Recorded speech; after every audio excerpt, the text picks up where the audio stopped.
क्या दोस्तों आपको पता है हाल ही में आईपीएल 2020 में शिखर धवन ने किस टीम के खिलाफ अपना पहला शतक जमाया? विश्व भूखमरी सूचकांक में भारत कौन से स्थान पर रहा? 10 दिवसीय दशहरा त्योहार हाल ही में किस शहर में शुरू हुआ? ऐसे ही 13 बड़ी खबरों को कवर करते हुए हमने आज का बोले तो 19 अक्टूबर का करंट अफेयर का वीडियो तैयार किया है। यह वीडियो लास्ट तक देखें। लास्ट में मैं आपसे एक क्वेश्चन पूछूंगा जिसका आंसर आपको नीचे कमेंट बॉक्स में देना है। और अभी तक आपने हमारी जीके 2020 चैनल को सब्सक्राइब नहीं किया है तो सब्सक्राइब कीजिए, बाजू में जो बेल आइकन है उसे भी प्रेस कर दीजिए क्योंकि आने वाले हर एक वीडियो की अपडेट आपको सबसे पहले मिले। चलिए स्टार्ट करते हैं पहले क्वेश्चन से। पहला क्वेश्चन, विश्व प्रसिद्ध 10 दिवसीय दशहरा उत्सव निम्न में से किस शहर में हर्षोल्लास के साथ मनाया जाता है? प्रति वर्ष 10 दिवसीय दशहरा उत्सव मनाया जाता है मैसूरू शहर में, यानी कि कर्नाटक के मैसूरू शहर में। इसलिए इस क्वेश्चन का सही आंसर है ऑप्शन बी। और यह उत्सव से जुड़े हुए और भी इंपॉर्टेंट क्वेश्चन बन सकते हैं। दशहरा उत्सव यहां किस रूप में मनाया जाता है? नाडा हब्बा के नाम से मनाया जाता है। क्या? नाडा हब्बा। और यह त्योहार किसकी पूजा अर्चना के साथ शुरू होता है? चामुंडी पहाड़ी पर स्थित देवी चामुंडेश्वर की पूजा अर्चना के साथ यह त्योहार शुरू होता है। और मैसूर किस नाम से भी प्रसिद्ध है? तो याद रखो पैलेस सिटी के नाम से भी मशहूर प्रसिद्ध है। और यहां आप मैप में देखिए, यह है कर्नाटक राज्य और कर्नाटक में यहां पर है यह मैसूर शहर।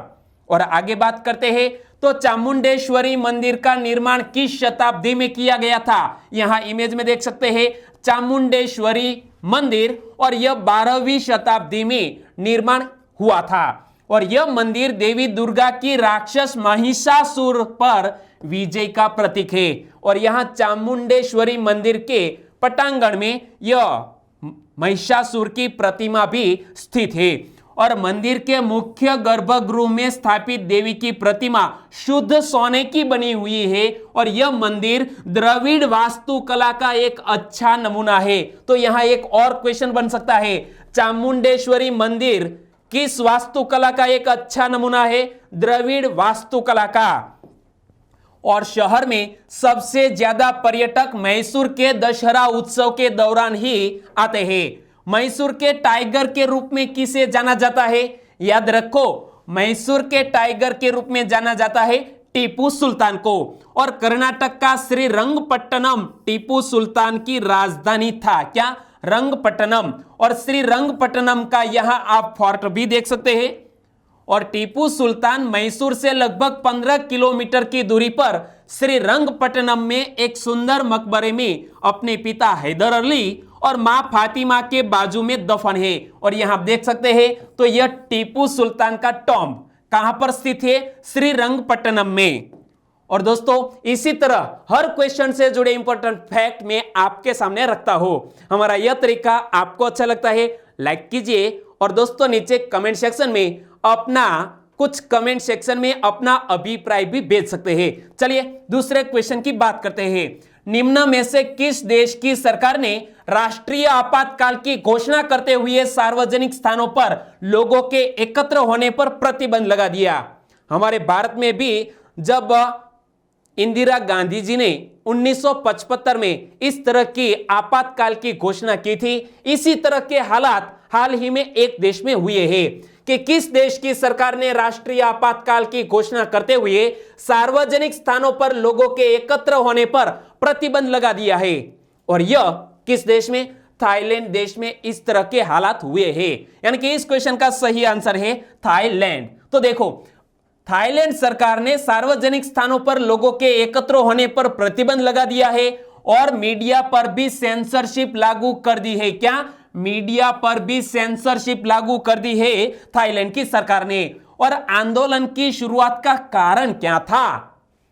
असल में थाईलैंड में सरकार विरोधी प्रदर्शनों की शुरुआत वर्ष 2019 में तब हुई थी जब थाईलैंड की अदालत ने वहां के प्रधानमंत्री और पूर्व आर्मी चीफ प्रयुत चान ओ चा की सत्ता का विरोध कर रही फ्यूचर फॉरवर्ड पार्टी पर प्रतिबंध लगा दिया था। तब से यहां विरोध शुरू हो चुका था। और थाईलैंड की बात करें तो थाईलैंड, यहां आप मैप में देखिए कि यहां पर है इंडिया, म्यांमार, और म्यांमार से यहां पर है थाईलैंड। थाईलैंड की कैपिटल का नाम है बैंकॉक। अगल बगल में कौन कौन से देश स्थित है? लाओस, वियतनाम, कंबोडिया और यहां पर है मलेशिया। ऐसे देशों से घिरा हुआ है। और दक्षिण पूर्व एशिया के केंद्र में स्थित थाईलैंड एक विविध पारिस्थितिक तंत्र वाला देश है। देश की आबादी लगभग 69 मिलियन है। कितनी? 69 मिलियन। और देश की कैपिटल का नाम है बैंकॉक। और थाईलैंड की राष्ट्रीय और आधिकारिक भाषा है कौन सी? थाई। और थाईलैंड की करेंसी है बाट। तो इतने फैक्ट आप याद रख लीजिए। तीसरा क्वेश्चन, हाल ही में जारी वैश्विक भूखमरी सूचकांक 2020 में भारत कौन से स्थान पर रहा? यूं मान लीजिए कि भारत के हालात इस सूचकांक में काफी खराब है, क्योंकि 107 देशों की सूची में भारत 94 स्थान पर रहा है। यानी कि इस क्वेश्चन का सही आंसर है 94 नंबर पर। और वर्ल्ड हंगर इंडेक्स की बात करें तो यह ग्लोबल हंगर इंडेक्स में 2020 में भारत 107 देशों में 94 स्थान पर रहा है। क्या? और ग्लोबल हंगर इंडेक्स के पिछले दशक की बात करें तो 2006 में हम 96वें स्थान पर, 2008 में 66वें स्थान पर, 2010 में 67, 2012 में 65, 2014 में हमारा रैंक काफी अच्छा था, 55वें स्थान पर थे। लेकिन 2015 में 80वें, 2017 में 100वें और 2019 में 102वें स्थान पर थे। लेकिन 2020 में यह वैश्विक भूखमरी सूचकांक में हम 94 स्थान पर रहे हैं। और भारत भूखमरी सूचकांक में 27.2 के स्कोर के साथ गंभीर श्रेणी में है। और अंतिम स्थान पर कौन सा देश है? चाड, वो 107वें स्थान पर है। और वैश्विक भूखमरी सूचकांक किसके द्वारा तैयार किया जाता है दोस्तों? क्लास 1-2 के एग्जामिनेशन के लिए यहां से क्वेश्चन निकल सकते हैं। तो यह वैश्विक भूखमरी सूचकांक आयरलैंड स्थित एक एजेंसी, जिसका नाम यहां पढ़ सकते हैं कंसर्न वर्ल्ड वाइड। क्या? Concern world wide. और इसके साथ यह जर्मन के एक संगठन जिसका नाम है वेल्ट हंगर हिल्फे, इनके द्वारा संयुक्त रूप से यह वैश्विक भूखमरी सूचकांक तैयार किया जाता है। और इसके कुछ मापदंड भी है, यह 4 मापदंड तो याद रखो। ग्लोबल हंगर इंडेक्स स्कोर 4 घटक संकेतकों के आधार पर निकाला जाता है। यह 4 घटक संकेतक कौन कौन से? अल्पपोषण, चाइल्ड वेस्टिंग, चाइल्ड स्टेंटिंग, बाल मृत्यु दर। और इन 4 घटक संकेतकों के मूल्यों के आधार पर 0 से 100 तक के पैमाने पर भूखमरी को निर्धारित किया जाता है। यदि कोई देश का स्कोर यदि 0 है तो यह सबसे अच्छा है, क्योंकि संभव स्कोर 0 है तो वहां भूख की कोई भी ऐसी समस्या नहीं है। लेकिन कोई देश का यदि स्कोर 100 है तो इस देश का प्रदर्शन काफी खराब है, सबसे खराब है।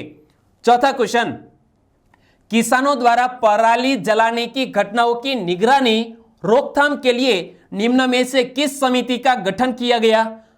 दोस्तों, एक समिति का गठन किया गया है, क्योंकि पंजाब, हरियाणा और उत्तर प्रदेश में किसानों द्वारा पराली जलाने के कारण दिल्ली का जो वातावरण है वो काफी प्रदूषित हो चुका है।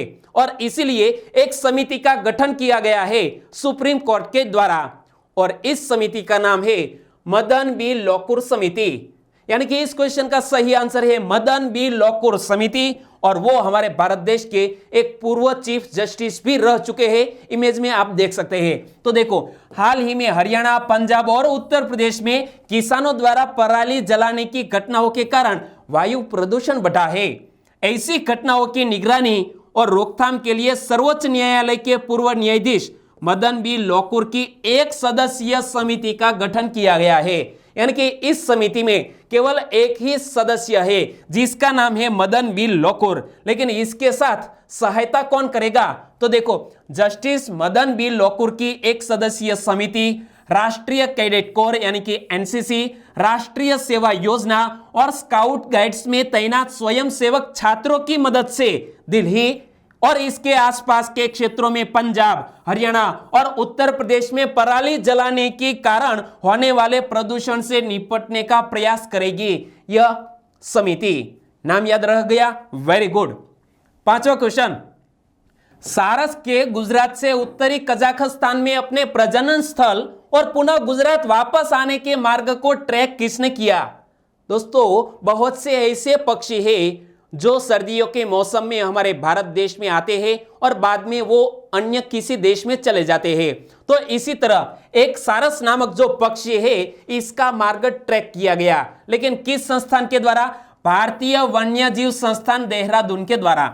यानी कि इस क्वेश्चन का सही आंसर है ऑप्शन बी। और खासतौर पर हमारे इंडियन जियोग्राफी की दृष्टि से यह मोस्ट इंपोर्टेंट क्वेश्चन बनता है। और यह सारस 10 अक्टूबर 2020 को यानी कि विश्व प्रवासी पक्षी दिवस के अवसर पर वापस गुजरात लौट आया। और इस सारस का नाम क्या था? वाडला। वाडला नाम की इस मादा सारस जो कि एक प्रवासी पक्षी है, इसको मार्च 2020 में एक ट्रांसमीटर के साथ टैग किया गया था ताकि वैज्ञानिक ऐसे प्रवासी पक्षियों पर विद्युत लाइनों के प्रभावों का पता लगा सके। और यहां आप देख सकते हैं, यहां पर है हमारा गुजरात और यहां पर दोस्तों आगे बढ़ते हुए पाकिस्तान, अफगानिस्तान, तुर्कमेनिस्तान और उज्बेकिस्तान और यहां पर है कजाकिस्तान और यहां से यह मार्ग ट्रैक किया गया है। और 2020 के विश्व प्रवासी पक्षी दिवस की थीम क्या रखी गई थी? वो तो दोस्तों मैंने आपको बताया था, वर्ल्ड माइग्रेटरी बर्ड डे प्रति वर्ष मनाया जाता है एक साल में 2 बार, मई के दूसरे शनिवार और अक्टूबर के दूसरे शनिवार। 2020 में एक 9 मई को दूसरा शनिवार आया और दूसरा शनिवार अक्टूबर में 10 अक्टूबर को आया। क्लियर? तो देखो 2020 के वर्ष के विश्व प्रवासी पक्षी दिवस की theme birds connect our world थी। पहली बार विश्व प्रवासी पक्षी दिवस को वर्ष 2006 में मनाया गया था और यह दिवस वर्ष में 2 बार मनाया जाता है, मई एवं अक्टूबर महीने के दूसरे शनिवार को। छठा क्वेश्चन, आईपीएल 2020 में शिखर धवन ने किसके खिलाफ मैच में अपना पहला T20 शतक जड़ा? ड्रीम 11 आईपीएल 2020 जारी है। कहां पर जारी है वो आपको पता है, लेकिन इस आईपीएल की एक मैच में शिखर धवन ने अपना पहला T20 शतक जड़ा है। किस टीम के खिलाफ? चेन्नई सुपर किंग्स के खिलाफ, बोले तो महेंद्र सिंह धोनी के खिलाफ। यानी कि इस क्वेश्चन का सही आंसर है चेन्नई सुपर किंग्स। और यहां आप देख सकते हैं बहुत ही अपनी खुशी जाहिर करते हुए शिखर धवन और यहां पर है नाराज महेंद्र सिंह धोनी। तो देखो शारजाह में खेले गए मुकाबले में शिखर धवन ने चेन्नई सुपर किंग्स के खिलाफ यहां 58 गेंदों में 101 रनों की नाबाद पारी खेली। शिखर धवन को उनकी इस यादगार और मैच जिताऊ पारी के लिए मैन ऑफ द मैच भी घोषित किया गया। और 34 वर्षीय शिखर धवन ने 13 साल के अपने T20 करियर में पहली बार शतक लगाया और T20 करियर में 7000 से अधिक रन भी कर चुके हैं शिखर धवन। 7वां क्वेश्चन, निम्न में से किस राज्य की सरकार 3G मेगा एक्वेरियम की स्थापना करेगी? 3G मेगा एक्वेरियम, और इस तरह का मेगा एक्वेरियम स्थापित करने जा रही है हिमाचल प्रदेश की सरकार। कहां पर? धर्मशाला में। यानी कि इस क्वेश्चन का सही आंसर है हिमाचल प्रदेश। और दोस्तों यहां आप जैसे कि समुद्र के नीचे आप जाकर इस तरह का मछलियों का नजारा देख सकते हैं, क्योंकि आजू बाजू में कांच लगे हुए होते हैं और यहां आप घूम सकते हैं और आपके आसपास में पूरी दरियाई सृष्टि देखने को मिलेगी। और इस तरह का एक्वेरियम बनाने जा रही है हिमाचल प्रदेश की सरकार। तो देखो हिमाचल प्रदेश सरकार का मत्स्य निदेशालय धर्मशाला में चैतुड़ के पास जल्द 3G मेगा एक्वेरियम का निर्माण करवाएगी। 1 हेक्टेयर पर बनने वाले इस मछली घर पर करीब 80 से 100 करोड़ रुपए खर्च होंगे, लेकिन यहां पर्यटकों की संख्या काफी बढ़ जाएगी। क्यों? क्योंकि धर्मशाला तिब्बती धर्मगुरु दलाई लामा की नगरी है। दलाई लामा का निवास स्थान होने के कारण धर्मशाला में दुनिया भर से पर्यटक आते हैं और उनके लिए भी यह एक्वेरियम एक आकर्षण का केंद्र होगा। और यहां आप देख सकते हैं तो इस तरह के पर्यटक धर्मशाला में आएंगे क्योंकि यह तिब्बती धर्मगुरु दलाई लामा की नगरी है। और हालांकि जम्मू शहर में, कहां पर? हमारे भारत देश के जम्मू शहर में बहुत बड़ा अंडरग्राउंड एक्वेरियम है। यहां आप देख सकते हैं तो इस तरह का एक अंडरग्राउंड एक्वेरियम हमारे भारत देश के जम्मू में स्थित है। 8वां क्वेश्चन, हाल ही में मिशन शक्ति अभियान का शुभारंभ कहां किया गया? मिशन शक्ति अभियान का शुभारंभ किया गया है हाल ही में उत्तर प्रदेश में, यानी कि इस क्वेश्चन का सही आंसर है उत्तर प्रदेश। और इसका शुभारंभ किसने किया है? उत्तर प्रदेश के मुख्यमंत्री योगी आदित्यनाथ जी ने। और यह मिशन शक्ति महिलाओं के लिए खास है क्योंकि 20% महिलाओं के लिए आरक्षण यहां पुलिस भर्ती में तय किया गया है। तो देखो, मिशन शक्ति का शुभारंभ करते वक्त मुख्यमंत्री योगी आदित्यनाथ ने उत्तर प्रदेश पुलिस में 20% बेटियों की भर्ती करने की घोषणा की। और योगी आदित्यनाथ ने वादा किया है कि बेटियों के दुष्कर्मियों को फास्ट ट्रैक कोर्ट के मुकदमा चलाकर शीघ्र ही कठोर सजा दिलाई जाएगी। तो इसलिए यहां महिलाओं को सुरक्षा प्रदान करने हेतु यह मिशन शक्ति शुरू किया गया है। और मिशन शक्ति अभियान 25 अक्टूबर तक चलेगा। इसके बाद अप्रैल तक हर महीने यह अभियान एक सप्ताह के लिए चलाया जाएगा, जिसके लिए तिथिवार थीम निर्धारित की गई है। और यहां आप देख सकते हैं उत्तर प्रदेश में एक पिंक पेट्रोल नाम से महिलाओं के पुलिस की एक टीम तैनात की गई है, जिसका नाम है पिंक पेट्रोल, महिलाओं की पुलिस की एक टुकड़ी। 9वां क्वेश्चन, किस देश के राष्ट्रपति सूरोनबे जीनबेकोव ने अपने पद से इस्तीफा दे दिया? इमेज में देख सकते हैं, नाम है सूरोनबे जीनबेकोव और वो किर्गिस्तान के एक राष्ट्रपति थे जिन्होंने हाल ही में पद से इस्तीफा दे दिया। यानी कि इस क्वेश्चन का सही आंसर है किर्गिस्तान। लेकिन राष्ट्रपति पद से ये इस व्यक्ति ने, जीनबेकोव ने इस्तीफा क्यों दिया? देखो, सूरोनबे जीनबेकोव का इस्तीफा देने का निर्णय किर्गिस्तान में हो रहे सरकार विरोधी प्रदर्शनों के बाद आया है, जिसमें प्रदर्शनकारियों द्वारा एक स्वर में सूरोन जीनबेकोव के इस्तीफे की मांग की जा रही थी और आखिरकार इस्तीफा दे ही दिया। और सरकार विरोधी ये प्रदर्शन काफी हद तक सामाजिक, आर्थिक और स्वास्थ्य समेत तमाम क्षेत्रों में किर्गिस्तान की मौजूदा सरकार की असफलताओं से प्रेरित है। और जब राष्ट्रपति पद से इस्तीफा दे दिया है तो उन्होंने कुछ दिन पहले ही प्रधानमंत्री की नियुक्ति की है, जिसका नाम है सदर जापारोव। और किर्गिस्तान की कैपिटल का नाम क्या है? बिश्केक। किर्गिस्तान की करेंसी है किर्गिस्तानी सोम। और एक क्वेश्चन को लेकर मैंने आपको बात बताई थी कि हाल ही में मुखमदकली अबिलाग गाजीएव ने पीएम पद से इस्तीफा दे दिया। वे किस देश के प्रधानमंत्री थे? तो यह व्यक्ति किर्गिस्तान के प्रधानमंत्री थे, लेकिन अब प्रधानमंत्री है सदर जापारोव। और विद्रोह हो चुका है सरकार के खिलाफ। तो देखते हैं क्या हालात होते हैं। 10वां क्वेश्चन, सुर्खियों में रहा घरेलू हिंसा महिला संरक्षण अधिनियम कब पारित किया गया? घरेलू हिंसा महिला संरक्षण अधिनियम पारित किया गया है 2005 में, लेकिन हाल ही में यह अधिनियम सुर्खियों में आया। क्यों? तो देखो, हाल ही में घरेलू हिंसा से महिला संरक्षण अधिनियम 2005 पर चर्चा करते हुए हमारी सुप्रीम कोर्ट ने भारत में महिलाओं के खिलाफ होने वाले अपराधों को एक कभी न खत्म होने वाले चक्र यानी कि नेवर एंडिंग साइकिल के रूप में परिभाषित किया और इसीलिए यह अधिनियम सुर्खियों में आया। और पत्नी को घरेलू हिंसा अधिनियम 2005 के तहत संयुक्त परिवार में साझा घर पर दावा करने का अधिकार प्राप्त होगा।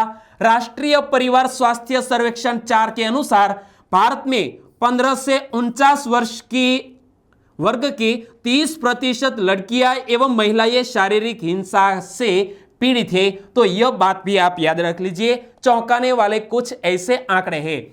11वां क्वेश्चन, गुरु नानक देव जी और गुरु गोविंद सिंह जी के नाम पर सिक्कों की शुरुआत किसने की थी? गुरु नानक देव जी और गुरु गोविंद सिंह जी के नाम पर सिक्कों की शुरुआत बाबा बंदा सिंह बहादुर ने की थी। यानी कि इस क्वेश्चन का सही आंसर है बाबा बंदा सिंह बहादुर। तो हाल ही में यह क्वेश्चन सुर्खियों में क्यों आया? क्योंकि प्रधानमंत्री श्री नरेंद्र भाई मोदी जी ने बाबा बंदा सिंह बहादुर की 350वीं जयंती पर उन्हें श्रद्धांजलि अर्पित की। और बंदा सिंह बहादुर को सिखों का राजनैतिक गुरु भी कहा जाता है। क्या? राजनैतिक गुरु। और बंदा सिंह बहादुर का जन्म कश्मीर में पुंछ जिले के राजौरी गांव में हुआ था। बंदा सिंह बहादुर का वास्तविक नाम क्या था? लक्ष्मण देव। लक्ष्मण देव को बचपन से ही कुश्ती और शिकार आदि का शौक था। और बंदा सिंह बहादुर ने लोहगढ़ को अपनी राजधानी भी बनाया और उन्होंने गुरु नानक और गुरु गोविंद सिंह जी के नाम पर सिक्के भी चलवाए थे। तो 350वीं जन्म जयंती के उपलक्ष्य में हमने यह बात याद रखनी होगी। 12वां क्वेश्चन, कपिला कलाम कार्यक्रम का शुभारंभ किसने किया? कपिला नामक हमारे अब्दुल कलाम की जन्म जयंती हाल ही में मनाई गई। 89वीं जन्म जयंती थी 15 अक्टूबर को, और इस अवसर पर एक कपिला नामक कार्यक्रम का शुभारंभ हमारे रमेश पोखरियाल निशंक यानी कि हमारे शिक्षा मंत्री ने किया। यानी कि इस क्वेश्चन का सही आंसर है रमेश पोखरियाल निशंक। तो केंद्रीय शिक्षा मंत्री रमेश पोखरियाल निशंक ने 15 अक्टूबर 2020 को बौद्धिक संपदा साक्षरता और जागरूकता अभियान के लिए एक अभियान कपिला की शुरुआत की है, और यह दिवस पूर्व राष्ट्रपति डॉक्टर एपीजे अब्दुल कलाम की 89वीं जन्म जयंती के उपलक्ष्य में शुरू किया गया था। और एक शब्द आया कपिला, तो कपिला का फुल फॉर्म क्या होता है? Kalam program for IP literacy and awareness. तो देखो, शिक्षा मंत्रालय ने 15 से 23 अक्टूबर के सप्ताह को बौद्धिक संपदा साक्षरता सप्ताह के रूप में मनाने का भी निर्णय लिया है, यह बात याद रख लीजिए। 13वां क्वेश्चन, द बैटल ऑफ बेलोंगिंग नामक पुस्तक किसने लिखी है? द बैटल ऑफ बेलोंगिंग नामक पुस्तक लिखी है शशि थरूर ने, जो एक राजनीतिक व्यक्ति भी है, साथ साथ अच्छे लेखक भी। तो देखो, प्रसिद्ध लेखक और राजनीतिज्ञ शशि थरूर ने अपनी नई किताब द बैटल ऑफ बिलोंगिंग का विमोचन नवंबर 2020 में करने के लिए तैयार हो गई है, और यह पुस्तक एलेफ बुक कंपनी द्वारा प्रकाशित की गई है। इमेज में देख सकते हैं शशि थरूर, और इनकी नई यह पुस्तक लॉन्च कब होगी? नवंबर 2020 में, नाम मत भूलिएगा। लेकिन इस किताब के फ्रंट पेज को भी आप देख लीजिए, द बैटल ऑफ बिलोंगिंग, और इसके लेखक कौन है? शशि थरूर ने इसे लिखा है। द बैटल ऑफ बिलोंगिंग की बात करें तो यह पुस्तक उनकी पुस्तक why I am a Hindu का विस्तार स्वरूप है। किसका? Why I am a Hindu. और यह राष्ट्रवाद, देशभक्ति, मानवतावाद, लोकतंत्र और उनकी उत्पत्ति के विचारों को ऐतिहासिक संदर्भ प्रदान करता है। और दोस्तों, अब बात करते हैं लास्ट वीडियो के क्वेश्चन की। लास्ट वीडियो में मैंने आपसे क्वेश्चन पूछा था, उत्तर पूर्वी मानसून से निम्न में से किस राज्य में बारिश नहीं होगी? दोस्तों, उत्तर पूर्वी मानसून के कारण आपने भारत का मैप यदि ध्यान से देखा है तो यहां पर स्थित है यह तमिलनाडु, और यहां पर है दोस्तों, यहां पर आंध्र प्रदेश, और यहां पर है तेलंगाना। तो इन राज्यों में ज्यादा बारिश होती है उत्तर पूर्वी मानसून के कारण, लेकिन राजस्थान में कम बारिश होती है। यानी कि इस क्वेश्चन का सही आंसर था ऑप्शन बी, और हमने हमारे भारत के भूगोल की दृष्टि से यह क्वेश्चन सेट किया था, और लगभग सभी दोस्तों ने इस क्वेश्चन का सही आंसर दिया। उनके नाम लेना चाहूंगा तो वो है प्रकाश नीनामा फ्रॉम गुजरात से, हैप्पी पटेल, संजय प्रजापति फ्रॉम गुजरात पाटन से, विकास कुमार जल गोविंद चाक लगभग 1 साल से हमारे साथ जुड़े हुए हैं, किनल पटेल फ्रॉम वलसाड, चिंतन चंद्र राव फ्रॉम गुजरात मोडासा से, राठौड़ मयूरी फ्रॉम जूनागढ़ गुजरात से, वीरम गामा उचित, उन्होंने भी इस क्वेश्चन का सही आंसर दिया और हमारे साथ पहली बार जुड़ चुके हैं। आपका भी हमारे चैनल में स्वागत है। तो भावना रोहित फ्रॉम नडियाद, जांकट प्रदीप, किरीट सोलंकी, अकरम हसन फ्रॉम उत्तर प्रदेश के शामली के भूरा से, बीरेन वासाणी, परमार नैमिश, चौधरी भरत, राठवा अरुण भाई, इन सभी दोस्तों ने भी इस क्वेश्चन का सही आंसर दिया। प्रिया इटालिया, ठाकुर दीवान, चुनीलाल कलारा फ्रॉम दाहोद से, बिलवाल नैनेश, मुकेश कुमार फ्रॉम बिहार से, कन्हैयालाल और आलोक कुमार शाह, उन्होंने लिखा है कि सर मेरा नाम भी लिया करो। तो दोस्तों, कमेंट काफी बढ़ जाती है, इसलिए सभी के नाम तो मैं यहां नहीं ले सकता, लेकिन कुछ व्यक्तियों के नाम लेना मैं चाहता हूं। और दोस्तों, आज के वीडियो का क्वेश्चन ए रहा स्क्रीन पर, सुर्खियों में रहा नंदन कानन प्राणी उद्यान ओडिशा के किस शहर में स्थित है?